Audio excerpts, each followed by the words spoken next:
Police line में गणतंत्र दिवस पर सम्मानित होने वालों को इस बार देना होगा पुलिस चरित्र प्रमाण पत्र। जिला कलेक्टर ने दी जानकारी।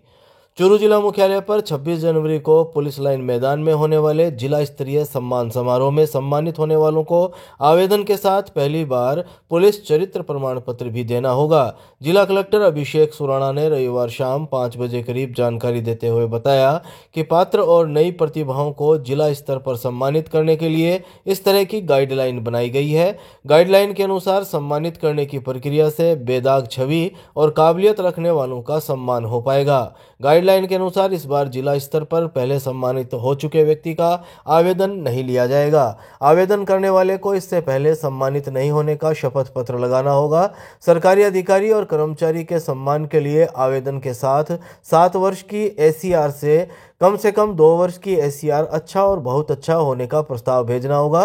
निजी क्षेत्र और निजी संस्था से सम्मानित होने वालों को आवेदन पत्र के साथ पुलिस चरित्र प्रमाण पत्र लगाना होगा। आवेदन 20 जनवरी तक ही लिए जाएंगे। आवेदनों की छंटनी के लिए प्रशस्ति पत्र निर्णायक समिति का गठन किया गया है। इसमें एडीएम को अध्यक्ष बनाया गया है। एसडीएम, डीईओ माध्यमिक और प्रारंभिक, पीआरओ, जिला खेल अधिकारी इसके सदस्य होंगे। चाइल्ड हेल्पलाइन टीम ने भरतपुर के नाबालिग को सादुलपुर से किया रेस्क्यू। चूरू बाल कल्याण समिति के समक्ष किया पेश। चूरू की चाइल्ड हेल्पलाइन टीम ने रविवार को भरतपुर के एक 13 वर्षीय नाबालिग का सादुलपुर रेलवे स्टेशन से रेस्क्यू किया है। 7वीं कक्षा का यह नाबालिग बिना बताए अपने घर से निकल गया था और खाटू श्याम जी दर्शन के लिए जाना चाहता था। चाइल्ड हेल्पलाइन टीम के डिस्ट्रिक्ट कोऑर्डिनेटर पन्ने सिंह ने दोपहर 3 बजे करीब बताया कि पैन इंडिया अभियान के तहत नाबालिग को रेस्क्यू किया गया है। उन्होंने बताया कि सादुलपुर रेलवे पुलिस से सूचना मिली थी कि प्लेटफॉर्म नंबर 4 पर एक नाबालिग लावारिस हालत में मिला है। इस सूचना के बाद टीम सहित सादुलपुर रेलवे स्टेशन पहुंचे, जहां से नाबालिग को रेस्क्यू कर चूरू चाइल्ड हेल्पलाइन ऑफिस में उसकी काउंसलिंग की गई तो उसने बताया कि वह ट्रेन से खाटू श्याम जी के दर्शन करने के लिए घर से बिना बताए निकल गया था। उन्होंने बताया कि नाबालिग के परिजनों की तलाश की जा रही है। नाबालिग को चाइल्ड हेल्पलाइन टीम के द्वारा बाल कल्याण समिति के समक्ष पेश किया जाएगा। नई सड़क पर पूर्व सभापति गोविंद मेहनसरिया ने वितरित किए कंबल। पूर्व उप मुख्यमंत्री सचिन पायलट की बताई प्रेरणा। चूरू नगर परिषद के पूर्व सभापति गोविंद मेहनसरिया ने रविवार को शहर के नई सड़क पर कंबल वितरण कार्यक्रम आयोजित कर 101 जरूरतमंद लोगों को कंबल वितरित किए। इस मौके पर शाम 4 बजे करीब पूर्व सभापति गोविंद मेहनसरिया ने कहा कि पूर्व उप मुख्यमंत्री सचिन पायलट की प्रेरणा से उन्होंने ये कार्यक्रम किया है। मेहनसरिया ने कहा कि सचिन पायलट की अपील है कि कांग्रेस कार्यकर्ता आमजन के बीच में रहकर उनके दुख तकलीफ में बराबर भागीदार बने। इस अवसर पर पूर्व पार्षद सत्यनारायण बाकोलिया, कायम खानी समाज के जिला अध्यक्ष मुंशी खां, एडवोकेट मनोज मेहनसरिया, पार्षद प्रत्याशी मोहन टेलर, पूर्व पार्षद डूंगरमल सैनी बाबा आदि मौजूद रहे। जिला परिषद सभागार में सांसद राहुल कसवां द्वारा बीडीओ को फटकार का वीडियो सोशल मीडिया पर वायरल। चूरू जिला परिषद सभागार में सांसद राहुल कसवां के द्वारा तारानगर बीडीओ को फटकार का वीडियो रविवार शाम 6 बजे करीब सोशल मीडिया पर वायरल हो गया। ये वायरल वीडियो शुक्रवार का है, जब चूरू सांसद राहुल कसवां जिला परिषद सभागार में दिशा की मीटिंग ले रहे थे। सांसद राहुल कसवां ने जिला लेवल की दिशा बैठक में मनरेगा में गड़बड़ियों को लेकर ये फटकार लगाई थी।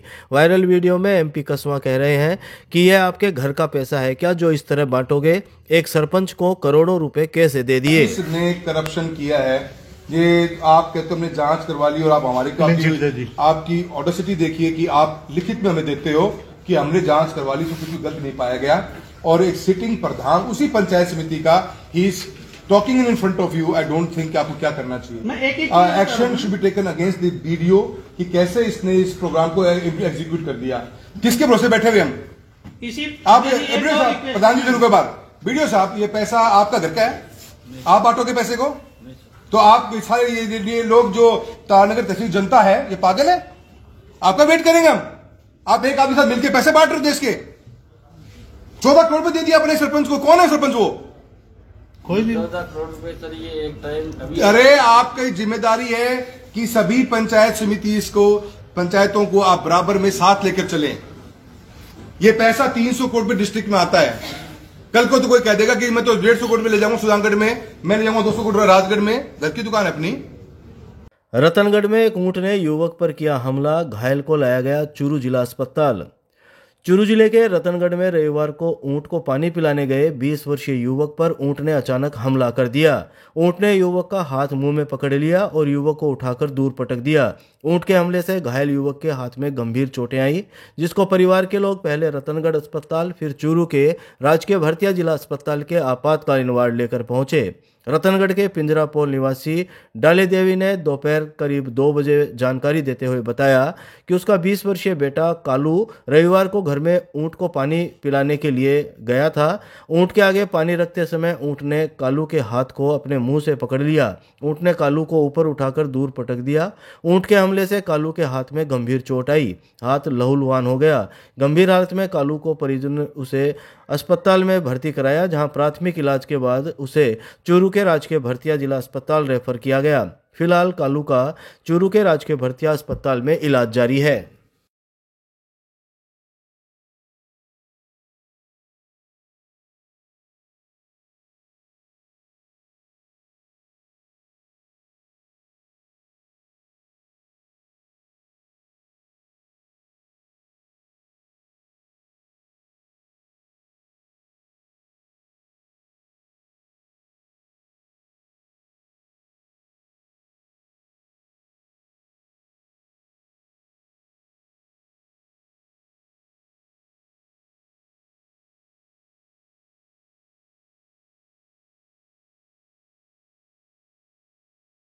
रातीजोगा में हुई जान पहचान, फिर बीकानेर में की लव मैरिज, अब धमकी मिलने पर एसपी दफ्तर पहुंचे युवक युवती। चूरू जिले के सांडवा की 24 वर्षीय युवती ने अपनी पसंद के युवक से लव मैरिज तो कर ली, लेकिन दोनों को अब धमकियां मिल रही है। दोनों की मुलाकात युवती के ननिहाल में रातीजोगा में हुई थी।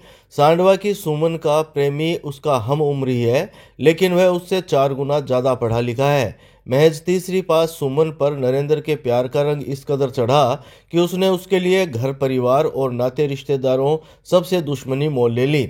नरेंद्र चूरू के सुजानगढ़ इलाके में स्थित तेहन देसर गांव का रहने वाला है। वह 12वीं पास है और जयपुर में फर्नीचर का काम करता है। सुमन भी सुजानगढ़ इलाके सांडवा की रहने वाली है, लेकिन वह महज तीसरी क्लास तक पढ़ी है। धमकी मिलने के बाद एसपी दफ्तर पहुंची 24 वर्षीय सुमन ने बताया कि दोनों की मुलाकात 5 साल पहले सुमन के ननिहाल गांव गेडाप में एक रातीजोगा में हुई थी। गेडाप में नरेंद्र की भाभी का पीहर भी है। इस मुलाकात के बाद दोनों की घंटों मोबाइल पर बातें होने लगी। सुमन ने नरेंद्र के बारे में अपने घर वालों को बताया, लेकिन उन्होंने इस रिश्ते से इनकार कर दिया। नरेंद्र ने बताया कि उसके घर वाले तो इस रिश्ते से खुश थे, लेकिन सुमन के घर वाले सुमन की शादी आटा साटा में करना चाहते थे। उसने बताया कि 17 अक्टूबर 2024 को दोनों घर पर बिना बताए बीकानेर चले गए, जहां कोर्ट में मैरिज कर ली और इसी दिन वापस अपने गांव आ गए। यहाँ से दोनों अपने अपने घर चले गए और किसी को इस शादी के बारे में कुछ भी नहीं बताया। सुमन ने बताया कि अब से करीब 2.5 महीने पहले मना करने के बाद भी उसके घर वालों ने उसका रिश्ता कर दिया। भाई के बदले आटा साटा में यह रिश्ता किया गया। उसने बताया कि 16 नवंबर 2024 को वह फिर से अपने घर से निकल गई और नरेंद्र के पास आ गई। यहाँ से नरेंद्र और सुमन दोनों जयपुर चले गए। उन्होंने जयपुर और कोटा में समय बिताया। इधर सुमन के परिजनों ने पुलिस थाने में इसकी गुमशुदगी दर्ज करवा दी। नरेंद्र ने बताया कि उसे और उसके घर वालों को सुमन के परिवार के लोग जान से मारने की धमकियां दे रहे हैं, इसलिए दोनों सुरक्षा के लिए एसपी दफ्तर पहुंचे हैं। मेरा नाम नरेंद्र सिंह है और मैं तेंदुलकर का रहने वाला हूं, चूरू जिला का। और मैं शादी की थी लव मैरिज 17 अक्टूबर 2024 को बीकानेर में कोर्ट में। और फिर शादी करने के बाद हम लोग अपने अपने घर पे चले गए, ये अपने घर पे चली गई और मैं अपने घर पे चले गए। फिर उसके बाद इसके लड़की का रिश्ता किया और शादी कर रहे थे। एक ही महीने में रिश्ता किया, एक ही महीने में शादी कर रहे थे। तो हम दोनों को पसंद नहीं आया। हमने घर वालों को बोला, मेरे घर वाले तो खुश थे लेकिन इसके लड़की के घर वाले खुश नहीं थे। फिर बोला नहीं, हम तुम्हारे साथ शादी नहीं करेंगे। और लड़की की जबरदस्ती शादी कर रहे थे, तो हम दोनों को पसंद नहीं आया। हम लोग अपने अपने घर से निकल गए दोनों। और फिर कई जगह रहे, जयपुर, कोटा और कई। फिर हम लोगों को क्या पीछे से धमकियां मिली, बोला लड़के को कहीं भी मिलेगा कानून कुछ नहीं करेगी तो हम लोग उसको मारेंगे। हमारी लड़की को लेकर बगैर हम लड़के को जिंदा नहीं छोड़ेंगे। चाहे उसको गोली मारेंगे, जेल में हम चले जाएंगे, लेकिन उसको छोड़ेंगे नहीं। इस लड़की की है ना अटैचम कर रहे थे अपने बाइक के आमने सामने, एक बाइक के लड़की ले रहे थे और उसको दे रहे थे। और फिर हम लोगों ने बहुत मनाया, घर वाले माने नहीं, और माने नहीं ना तो हम अपने अपने घर से निकल गए। अब लड़की के घर वाले है ना, लड़की के रिश्तेदार वगैरह सब इकट्ठा होकर मेरे को और मेरे घर वालों को धमकी दे रहे हैं। बोला लड़के को जान से मार देंगे हम, छोड़ेंगे नहीं। तो मैं भाग के आया था कानून के पास मदद मांगने के लिए। हमारी जानकारी हुई थी लड़की के गांव में कुछ ननियाल में कुछ फंक्शन था, तो हम दोनों वहां पे मिले थे। और वहां पे मिलने के बाद हम लोगों से ना कांटेक्ट हुआ, और कांटेक्ट पे फिर कॉलिंग पे बात होती रही थी। और फिर मैं भाभी को कभी लाने जाते सब ऐसे मिले। मेरा नाम सुमन है, नरेंद्र से शादी करी है। मैं मेरी मर्जी से आई हूँ, शादी करके अपनी मर्जी से करी हूँ। मेरे घर वाला माने नहीं, जान से जाने की धमकी दी है। वो ना हमारे गांव से कोई इनकी भाभी से रिश्तेदारी में से हो गई, बताया था, मानने नहीं घर वाला, इसलिए